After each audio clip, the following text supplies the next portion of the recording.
മുണ്ടത്തിക്കോട് സ്ഫോടനത്തിൽ പൊള്ളലേറ്റവർക്ക് കൃത്യമായ ചികിത്സ ഉറപ്പാക്കിയിട്ടുണ്ടെന്ന് ആരോഗ്യമന്ത്രി വീണ ജോർജ്. എല്ലാ മൃതശരീരങ്ങളും പ്രോട്ടോകോൾ അനുസരിച്ച് പോസ്റ്റ്മോർട്ടം ചെയ്യും. ലഭിച്ച ശരീരഭാഗങ്ങൾ തിരിച്ചറിയുന്നതിനായി DNA പരിശോധന നടത്തുമെന്നും മന്ത്രി പറഞ്ഞു. രാജീവ് ഗാന്ധി ഇൻസ്റ്റിറ്റ്യൂട്ട് ഓഫ് ബയോടെക്നോളജിയിലെ വിദഗ്ധ സംഘമാണ് പരിശോധന നടത്തുന്നതെന്നും മന്ത്രി പറഞ്ഞു. സംഭവത്തിൽ പൊള്ളലേറ്റും പരിക്കേറ്റും ഇവിടെ എത്തിച്ചിട്ടുള്ള എല്ലാവർക്കും തന്നെ കൃത്യമായ ചികിത്സ ലഭ്യമാകുന്നു എന്നുള്ളത് ഉറപ്പാക്കിയിട്ടുണ്ട്.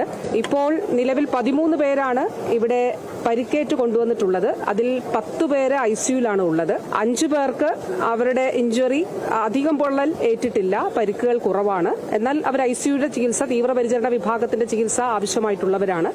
ഇപ്പോൾ പോസ്റ്റ്മോർട്ടം നടപടികൾ നടക്കുകയാണ്.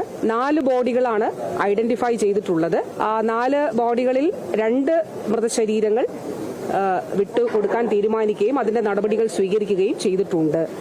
എല്ലാ മൃതശരീരങ്ങളും നമ്മുടെ പ്രോട്ടോകോൾ അനുസരിച്ച് തന്നെ പോസ്റ്റ്മോർട്ടം ചെയ്യണം എന്നുള്ളതാണ് തീരുമാനിച്ചിട്ടുള്ളത്. അതോടൊപ്പം തന്നെ ബോഡി പാർട്സ് ആയിട്ട് കിട്ടിയിട്ടുള്ള ശരീരഭാഗങ്ങൾ കിട്ടിയിട്ടുണ്ട്. ആ ശരീരഭാഗങ്ങൾ ഐഡന്റിഫൈ ചെയ്യാൻ കഴിയുന്ന നിലയിലുള്ള ശരീരഭാഗങ്ങളും ഉണ്ട്. അപ്പോൾ ആ ശരീരഭാഗങ്ങൾ ഐഡന്റിഫൈ ചെയ്യാൻ കഴിയുന്ന അങ്ങനെ ആളുകൾ എത്തുകയാണെങ്കിൽ അത് ഐഡന്റിഫൈ ചെയ്യാൻ കഴിയും. എന്നിരുന്നാലും അല്ലാത്തവ അതുൾപ്പെടെയുള്ളവ DNA പരിശോധന നടത്തുന്നതിന് അതിനു വേണ്ടിയിട്ടുള്ള സാമ്പിൾ എടുക്കും. അപ്പൊ നാളെ അതിരാവിലെ തന്നെ രാജീവ് ഗാന്ധി ഇൻസ്റ്റിറ്റ്യൂട്ട് ഓഫ് ബയോടെക്നോളജിയിൽ നിന്ന് ഉള്ള വിദഗ്ധർ DNA പരിശോധനയ്ക്ക് വേണ്ടിയിട്ട് സാമ്പിൾ എടുക്കുന്നതിന് വേണ്ടി അതിരാവിലെ തന്നെ ഇവിടെ എത്തും. അപ്പോൾ ബോഡി പാർട്സിന്റെയും തിരിച്ചറിയാൻ കഴിയാത്ത മൃതദേഹങ്ങൾ ഉൾപ്പെടെയുള്ളവയുടെയും സാമ്പിളുകൾ എടുത്ത് അവയുടെ DNA പരിശോധനയ്ക്ക് വേണ്ടിയിട്ടുള്ള ക്രമീകരണങ്ങൾ ചെയ്തിട്ടുണ്ട്. അത് നടത്തും.